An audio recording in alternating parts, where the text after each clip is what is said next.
விழித்தெல்லாம் ஆதி பகவன் முகச்சே உலகு. Hi friends, 80களில் சினிமாவில் இருக்கும் முன்னணி இயக்குநர்களும் தயாரிப்பாளர்களும் இசையமைப்பாளர் இசைஞானி இளையராஜாவுக்கு அதிக மதிப்பு மரியாதை கொடுத்தனர். இதனால் அவர்தான் இசையமைக்க வேண்டும் என ஒவ்வொரு இயக்குநர்களும் அடம் பிடித்து படத்தில் கமிட் செய்வார்கள். இளையராஜா இசையமைக்கக்கூடிய படங்களின் கதைகளை முன்கூட்டியே கேட்டு தெரிந்து கொள்வார். அப்படித்தான் இயக்குனர் இமயம் பாரதி ராஜாவின் கதையை கேட்டதும் இசைஞானி இந்த படம் ஓடாது, கைவிட்டு விடு என்று ஆணித்தரமாக சொன்னாராம். ஆனால் பாரதி ராஜா தன்னுடைய கதை மீது வைத்த நம்பிக்கையால் அந்த படத்தை எடுத்து ஹிட் கொடுத்திருக்கிறார். 1985 வெளிவந்த முதல் மரியாதை படத்தை பார்த்த பிரபலங்கள் படம் நன்றாக இல்லை, படத்தை எடுக்க வேண்டாம், நிறுத்தி விடுங்கள் என்று கூறியுள்ளனர். இளையராஜாவும் இந்த படம் எனக்கு பிடிக்கவில்லை என்று கூறி வேறு வழியில்லாமல் இசையமைத்து கொடுத்திருக்கிறார்.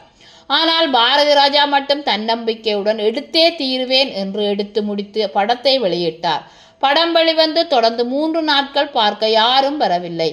அதன் பின்பு கொஞ்சம் கொஞ்சமாக விமர்சனம் ரீதியாக வெற்றி பெற்று படம் மிகப்பெரிய வெற்றி படமாக மாறியது. இந்த படத்தில் சிவாஜி 50 வயதை கடந்த கதாநாயகன் தோற்றத்தில் நடித்தார். இதில் இவருடன் ராதா, வடிவுக்கரசி உள்ளிட்டோர் முக்கிய கதாபாத்திரத்தில் நடித்திருந்தனர். இந்த படம் வெற்றி பெறாது என விமர்சித்தவர்களை எல்லாம் கவலைப்படாத பாரதி ராஜா படத்தை ரிலீஸ் செய்தது மட்டுமில்லாமல் ஹிட் கொடுத்தும் அவர்களின் வாயை அடைத்தார். இந்த படம் இன்றைக்கு வரும் இயக்குநர்களுக்கு பொக்கிஷமான படமாக இருந்து வருகிறது என்பது குறிப்பிடத்தக்கது. மீண்டும் ஒரு புதிய தகவலுடன் உங்களை சந்திக்கிறேன். இந்த வீடியோ உங்களுக்கு பிடிச்சிருந்தா லைக் பண்ணுங்க, கமெண்ட் பண்ணுங்க, ஷேர் பண்ணுங்க. மறக்காம அந்த பெல் ஐக்கனை கிளிக் பண்ணுங்க. பாய் ஃப்ரெண்ட், தேங்க்யூ.